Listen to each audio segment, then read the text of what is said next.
So this brand new 2026 Honda Prelude has left me very confused. On one hand, it is a great car, but on the other hand, it is telling us something about where this car industry is going, especially when it comes to fun cars. And that is very unfortunate. And honestly, I was very surprised and excited when Honda announced that they're going to revive this nameplate, the Prelude. And for those of you who don't know, the Prelude existed before, about a quarter of a century ago, and it was an exciting, affordable sports coupe. And now Honda decided to bring it back in 2026. But before we talk about why this Honda Prelude is hinting on what's going to happen in the future to the fun cars, and I don't really like this future, let's talk about why this car is actually great. We have already discussed the Honda Prelude was a really fun sports coupe back in 1999. And Honda, of course, wanted to revive this nameplate with this same fun to drive nature.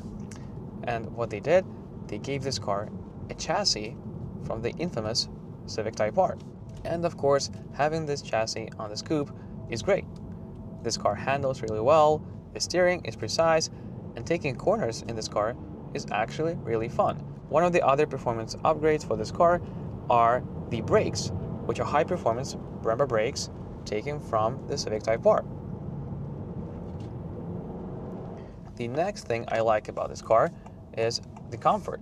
Surprisingly, even with the sporty suspension, this car is quite composed over every single bump I've taken it in Vancouver. So if you plan to drive this car every day in the city, you'll find it very, very comfortable. Additionally, it is noticeably quieter in this cabin compared to the Civic Type R or the Civic Si, so you'll find yourself being more pleased on a long drive. Also, even though this car is a sports coupe, it is very practical. You can take 3 average-sized adults with you all the time, but if you have shorter friends, they can fit in the back seat with no problem. And another great thing is that this car has a hatch. It doesn't have a trunk like the MX-5 Miata or the GR86, so you have much more space for your cargo. And the final reason I like this car is the looks. I think it looks really great on the outside and on the inside. If we talk about the exterior, what I like is the classic sports car look. I like the dimensions, I like how it looks from the side, from the front, and especially from the back.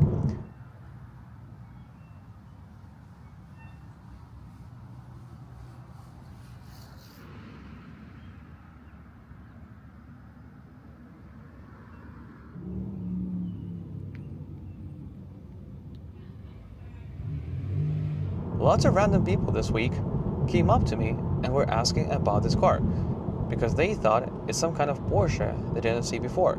This car honestly looks very striking, and I think with the right color, it can look pretty menacing. And on the inside, it has the latest Honda interior, which is great. You have all the necessities you want, you have all the physical buttons you want, the layout is simple, and honestly, when I jumped into this car for the first time, I felt right at home because every single input is very simple to figure out. The infotainment system is also very easy to use, and it is so responsive, just like a smartphone. The seats are super comfortable, and they're actually quite sporty, and they tuck you in really well, especially when you take some corners enthusiastically. There's a bunch of blue accents all over the cabin, which makes it feel a bit more special. But with all of these advantages, this car still left me very confused. So let me explain to you why this car is very, very misleading. Because with all of these looks and performance upgrades, this sports coupe doesn't drive like an engaging, fun car.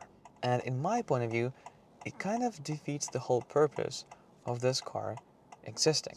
So the first aspect of this car which I don't like is the powertrain.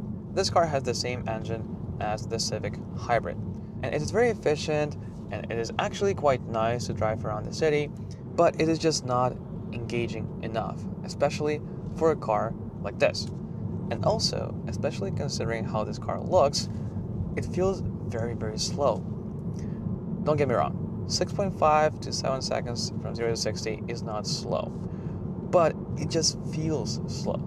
When you drive the Miata or the GR86, especially with a manual transmission, the delivery and the feeling of going quick is much more perceivable.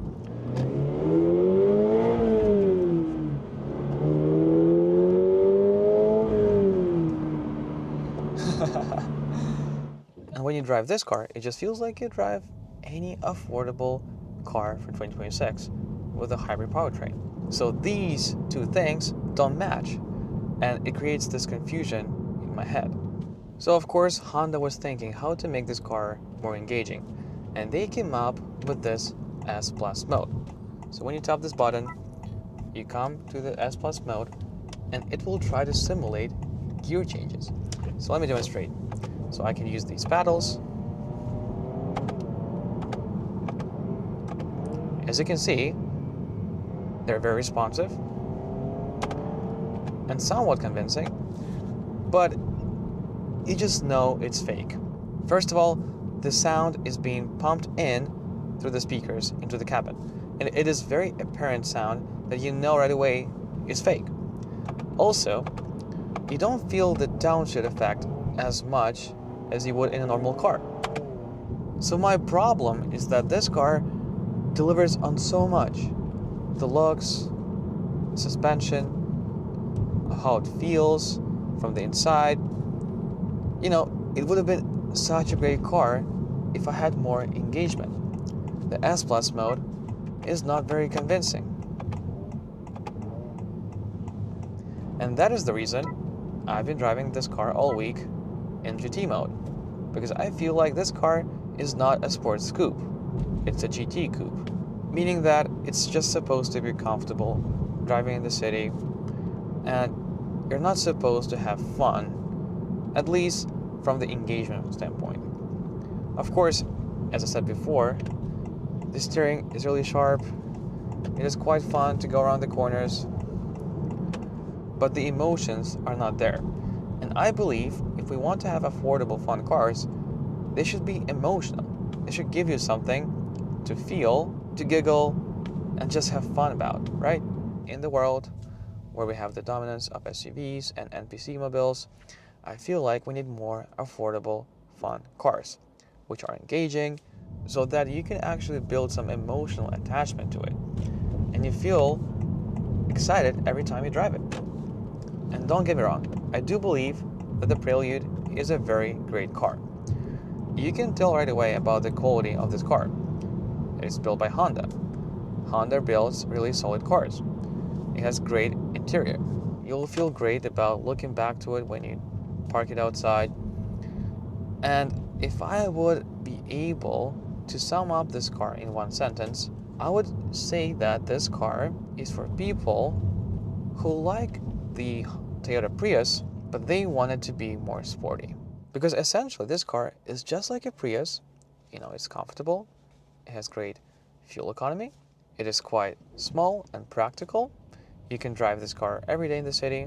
They both look good, but this car has high performance brakes, really nice suspension and chassis from the Civic Type R, and maybe just has a bit more sporty look with the sports coupe dimensions. But if we consider affordable sports coupes just something that looks good but doesn't actually deliver a fun, engaging driving experience, I feel like we're going somewhere in the wrong direction. And before we finish the video, I just want to show you the skyline of Vancouver when you drive along the Granville Bridge. Such a great scenery, great sunset today. Hope you guys will appreciate it.